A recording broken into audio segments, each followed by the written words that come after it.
there are solutions to the problem, and one of the ways of solving the problem, which we've devised, we've put together an institute.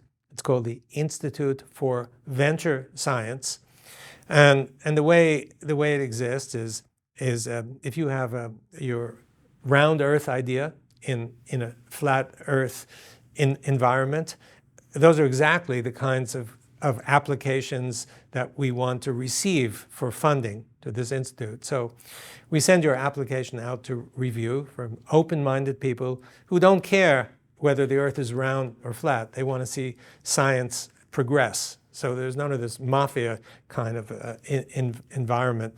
And then if you get a good review, if you're able to defend yourself against the people who will tend to discredit your idea, and you get a high enough score, then we will attempt to fund your project. But you see, funding your project doesn't really do it, because the more evidence that you get, the more your opponents will dig their heels in and make sure you don't succeed. It's not in their best interest for you to succeed, you see. So I thought for years, how do you get around that problem? And it's a really serious problem, because once they say you're a crackpot, and a bunch of them say pretty much the same thing, it's really hard for you to stand up and say, no, I'm not a crackpot, right? It doesn't work that way. So we think we've solved this problem, and we solve the problem by, if we fund your round Earth idea, we're going to look for up to a dozen other laboratories around the world who also think that the Earth might actually be round. And each one is studying independently using a different method. And next year, you have a dozen people coming to the annual meeting of the Shape of the Earth Society. And suddenly a dozen people are reporting that the Earth is round. Now, they can't all be crackpots. And so our sense is that when there's a critical mass of people, not just one, but a critical mass of people who have clear evidence, and they confront the establishment people, it won't be long before the world out there picks up that, it looks like they've got something interesting going on there, and it won't be more than perhaps a few years before there's a shift of paradigm, which basically, if it's an important enough issue, amounts to a scientific revolution. We want to encourage and precipitate scientific revolutions.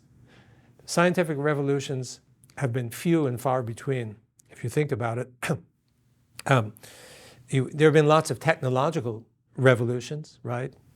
iPhones, laptop computers, what have you. But if I were to ask you if you could name a scientific revolution that's occurred in your lifetime that has succeeded in changing the world in the same way that, let's say, the structure of DNA that was more than 60 years ago, or the splitting of the atom more than 70 years ago, they changed everything, right? Everybody's concept, everybody's world. And can you name something that's happened in the past 30 years that's equivalent to that?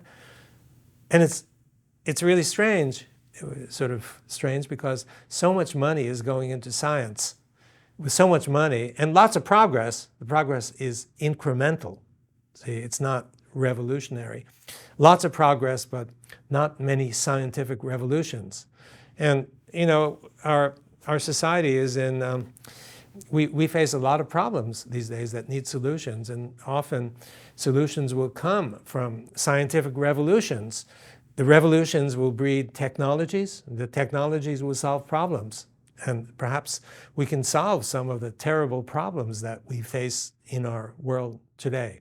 So anyway, to sum up, the obstacles are really less scientific, but more personal, sociological, psychological, you might say. And we're hoping that this new institute that we've put together, and we're looking for donors to help support these grants that we would like to give out. We have a dozen from 200 pre-proposals that have been submitted. We picked out a dozen really promising ones that we would like to fund on many different topics in science. And we're looking for donors, and we think this is going to make a big difference in restoring science to the revolutionary process that it was, say, 100 years ago, when practically every year something new and exciting was coming forth.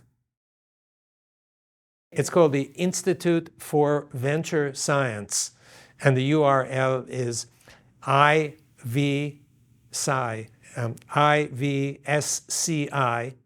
that's it for science, IVSCI.org. It's all there. Thank you.